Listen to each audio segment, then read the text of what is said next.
بہت زیادہ ہے اور آپ کا دور حکومت آیا 22 لاکھ مربع میل کا حکمراں اور فاتح شام و عراق جن کے نام کو سن کر قیصر و کسریٰ کا ترتبی تھرا جایا کرتا تھا. کسریٰ کے دربار میں عمر کا نام آتا تھا، سہم کر بیٹھ جاتا تھا.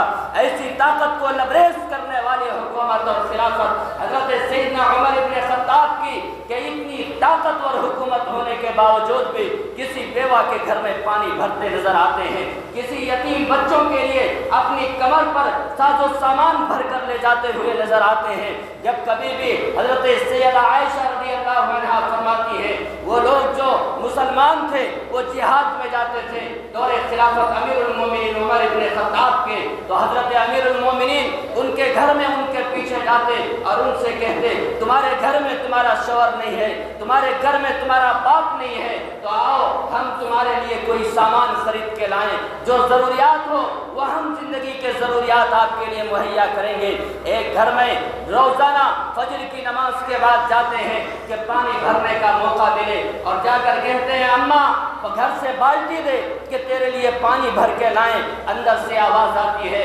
مبارک ہو کہ تجھ سے پہلے کوئی آیا تھا، پانی بھر کے بھی چلا گیا، جھاڑو لگا کے بھی چلا گیا. عمر ابن خطاب ایک دن فجر کی اذان کے بعد نماز سے پہلے گئے اور جا کر کہا اماں بالٹی لا کے پانی بھر کے لائیں. کہنے لگے مبارک ہو تجھ سے پہلے کوئی آیا تھا کہ جھاڑو بھی لگا گیا، برتن بھی صاف کر گیا، ہمارے لیے پانی بھی بھر گیا.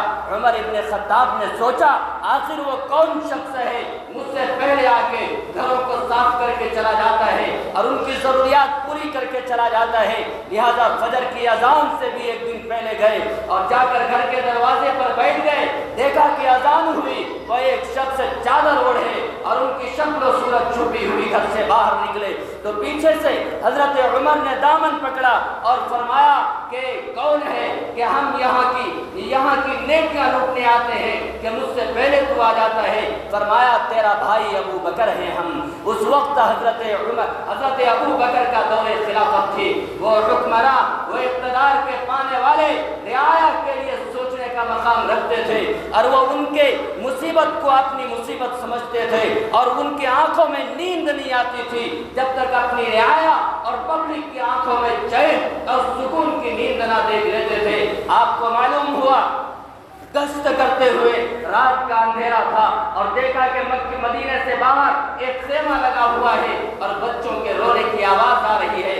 آپ اس خیمے کے پاس پہنچے تو دیکھا کہ 2 یتیم بچے ہیں اور ایک چولہے پر ہانڈی چڑھی ہوئی ہے اور ایک عورت ہے جن کے چہرے پر زار و قطار آنسو ہے اور فزردہ اور غمزدہ ان کے چہرے ہیں اور ہانڈی کو رکھ کے وہ آگ بھی چلاتی جاتی ہے اور پھر اپنی زبان پر لب پوشائی بھی کرتی جاتی ہے.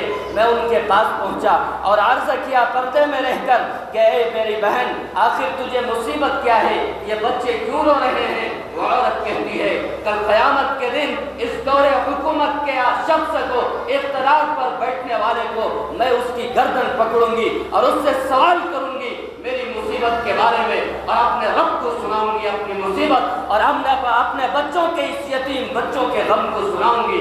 حضرت عمر ابن خطاب کے بارے میں نہیں معلوم تھا کہ یہی امیر المومنین ہے. لہذا امیر المومنین سہمے اور کہنے لگے کہ آخر وجہ کیا ہے کہ اتنے کڑوے لب و لہجے، آپ کی زبان اتنی کڑوی؟ کہنے لگی کہ دیکھو یہ ہانڈی ہے، ان کو کھول کر دیکھا گیا تو دیکھا کہ اس میں چند ککریاں ہیں، چند پتھر ہے جو پک رہے تھے اور آپ کو معلوم ہے کتنا ہی پانی ابل کر سوکھ جائے پتھر کبھی نہیں ابل سکتے اور پتھر کبھی کھانے کی غذا نہیں بن سکتی.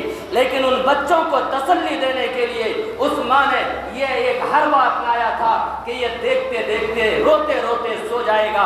عمر ابن خطاب واپس پلٹے، بیت المال میں آئے اور کچھ گندم آٹے اور جتنے بھی ضروریات کے سامان تھے بھرے. اس کا خادم اس کے ساتھ تھا. کہنے لگا امیر المومنین آپ میری پیٹھ پر رکھ دیں کہ میں ان کے گھر تک پہنچا دوں. حضرت عمر ابن خطاب نے فرمایا نہیں، غلطی میری وجہ سے ہوئی ہے اور ان کے گھروں کے اندر فاقہ میرے وجہ سے ہوا ہے.